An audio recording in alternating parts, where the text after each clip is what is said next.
Hello साथियों, मैं दिलीप सिंह स्वागत करता हूं आप सभी का आपके अपने चैनल डीपी एस्ट्रोनॉमी। इस वीडियो का शीर्षक है वृश्चिक लग्न में राज और कारक ग्रह कौन कौन से होते हैं। तो जो 8 नंबर की और लग्न स्टार्ट होती है, ये तुम्हारा पहले भाव में जब 8 नंबर लिखा हो, इसका मतलब आपका वृश्चिक लग्न है। मंगल से प्रभावित होते हैं ऐसे जातक। मंगल की जलीय राशि है, दूसरी राशि मंगल की। तो ऐसे लोग जो है चेहरे से लालिमा लिए होते हैं, जैसे मंगल लाल होता है आज तरीके, तो लालिमा लिए होते हैं, मध्यम कद के और जलीय है ना, तो हल्का मोटे होते हैं। ठीक है, जलीय लग्न है। तो चलिए स्टार्ट करते हैं। देखिए 8 नंबर लग्न में लिखा हुआ है, इसके लग्न का स्वामी होता है मंगल। तो इस लग्न में प्रबल कारक ग्रह बनेगा मंगल। मंगल जो है इस लग्न का लग्नीय से, ठीक है। तो इसको जो करना है, इसको करने के लिए शरीर का स्वामी बना मंगल, जो है स्वयं का स्वामी मंगल है। ठीक, अब मंगल को कितने ग्रह सपोर्ट करते हैं उसको देखना है। देखिए बृहस्पति सूर्य चंद्रमा, ये 3 ग्रह क्या हैं, ये 3 ग्रह आपस में मित्र हैं। शनि सूर्य बुध, ये आपस में 3 ग्रह मित्र हैं। शनि सूर्य बुध, शनि शुक्र और बुध। बृहस्पति सूर्य चंद्र, ये आपस में मित्र हैं, इनकी आपस में पटरी खाती अच्छी खासी। शनि शुक्र और बुध ये आपस में मित्र हैं। ठीक है, अब इनको क्रॉस करा देगा तो शत्रु बन जाएंगे। बृहस्पति शनि का शत्रुता है, सूर्य शुक्र की शत्रुता है, चंद्रमा बुध की शत्रुता है, चंद्र शनि की शत्रुता है, ऐसे सबकी शत्रुता आपस में। तो चलिए क्या करते हैं। देखिए दूसरा भाव मारक भाव है। तो यहाँ देवगुरु बृहस्पति की राशि है 9 नंबर की। तो यहाँ वैसे तो मारक है तो अकारक होना चाहिए, लेकिन इनकी दूसरी राशि पंचम भाव में है। पंचम भाव अच्छा माना जाता है। पंचम भाव सृजनात्मक कला का है, पुत्र का है, अच्छा भाव लक्ष्मी भाव है। ठीक है, तो यहाँ बृहस्पति की दूसरी राशि है और बृहस्पति क्या है, दूसरा बिंदु कहेगा बृहस्पति है मित्र। मंगल के बृहस्पति मित्र है। मंगल को जो कहना है, मंगल को सब शत्रु या मित्र बना के तब ये राज कारक और अकारक ग्रह ज्ञात किए जाते हैं।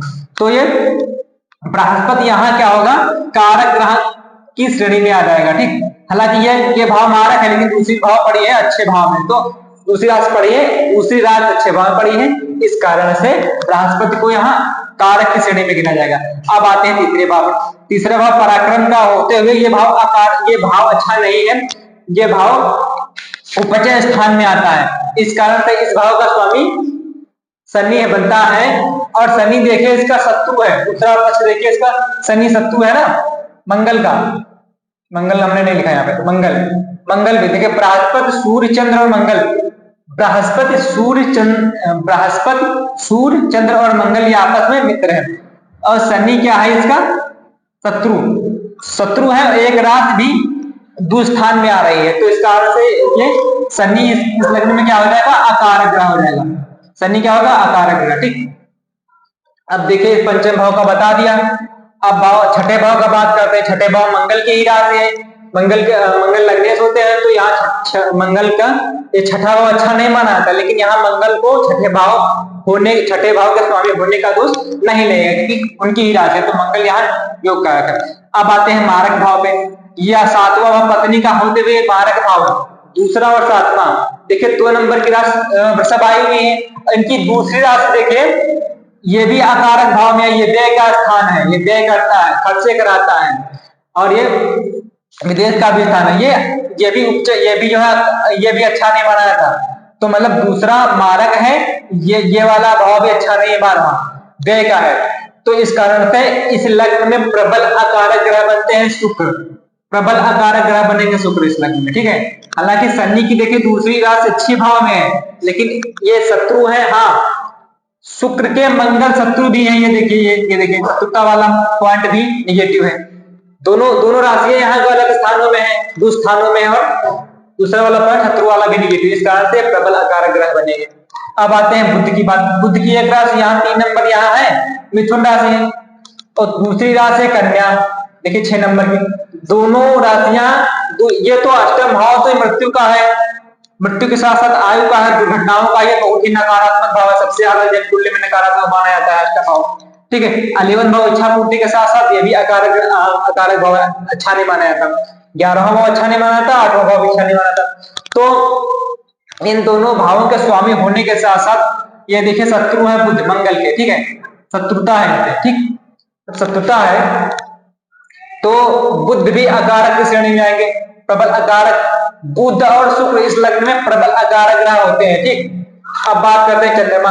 चंद्रमा देखिए भाग्य भाव के स्वामी है, चंद्रमा भाग्य भाव के स्वामी है, तो इस लग्न में प्रबल कारक सब प्रबल राजयोग कारक इस लग्न में मंगल के बाद चंद्रमा आएंगे। मंगल भी देखिए छठे का स्वामी है, ठीक है, मंगल से ज्यादा योग कारक ग्रह चंद्रमा होंगे इस लग्न में, ठीक है। वृश्चिक लग्न में सबसे ज्यादा योग कारक ग्रह बनेंगे चंद्रमा, ठीक, यहां सबसे ज्यादा कारक ग्रह चंद्रमा बनेंगे, ठीक। चंद्र मंगल योग अगर इस लग्न की जन्म कुंडली में होता है तो बहुत ही अच्छा है, जातक बहुत भाग्यशाली होगा, वो राजयोग होगा, ठीक। चंद्र मंगल योग और सूर्य चंद्रमा का अमावस्या दोष बोला जाता है, लेकिन इस लग्न कुंडली में धर्म कर्माधिपति योग होगा। देखिए यहाँ चंद्रमा इस भाव का स्वामी है, सूर्य इस भाव का स्वामी, नवम और दसम भाव के स्वामी की युति अच्छी मानी जाती है, भाग्य और कर्म का सामंजस्य हो जाता है, ज्यादा तक भाग्य से भी कर्म करता है, कर्म से भाग्य बना लेता है अपने हाथ से, ठीक है। तो ये हुआ, बुध भी हो गया, अब ये प्रबल कारक ग्रह चंद्रमा भी हो गया। हाँ, अब सूर्य देखिए दसम भाव में राशि है, दसम भाव केंद्र का सबसे बली स्थान है और कारक स्थान है, अच्छा स्थान है, ठीक है। तो इस भाव का स्वामी बनता है सूर्य और मित्र भी है, तो इस लग्न में सूर्य भी कारक ग्रह है, ठीक। एकादश भाव का बता दिया, द्वादश भाव का बता दिया। अब इस लग्न में मंगल बृहस्पति चंद्रमा और सूर्य की अगर कहीं कहीं युति हो तो वो राजयोग दिखाता है। जैसे यहाँ पर सूर्य चंद्रमा हो कहने को अमावस्या दोष है, लेकिन ये सूर्य चंद्रमा ये भाग्येश और दशमेश की युति है, तो ऐसा यहाँ तक धर्म कर्माधिपति योग लेके पैदा हुआ। कहने का मतलब है ये धर्म कर्म अपने हाथ से ये भाग बदल सकता है। जहाँ तक कुछ लोग कोशिश सब करते हैं बदलने की, लेकिन प्रारब्ध के अनुसार कुछ लोग बदल लेते हैं, लेकिन कुछ लोग नहीं बदल पाते, लेकिन ऐसा जातक जो है बदल लेगा। अब यहाँ बृहस्पति और मंगल की युति हो तो योग कारक है, बृहस्पति भाव का स्वामी पंचम भाव का, मंगल लग्न नवम पंचम और लग्न का संबंध बन जाएगा, तब भी वो योग कारक बनेगा। ऐसा जातक नई नई कलाओं के बारे में सृजन करेगा, वो याद करेगा, जीवन में इंप्लीमेंट करेगा। तो मेरा छोटा सा बताने का तरीका, वृश्चिक लग्न में राजयोग कारक ग्रह कौन कौन से हैं? मंगल, बृहस्पति, चंद्रमा, सूर्य, और अकारक ग्रह मतलब मारक ग्रह कौन से हैं? शनि, शुक्र और बुध। सबसे ज्यादा शुक्र, उससे कम बुध, उससे कम शनि, सब ग्रह इसमें नहीं है, ठीक है। तो वीडियो देखने के लिए धन्यवाद। वीडियो कैसा लगा कमेंट करें, चैनल को सब्सक्राइब करें, वीडियो को लाइक करें। धन्यवाद।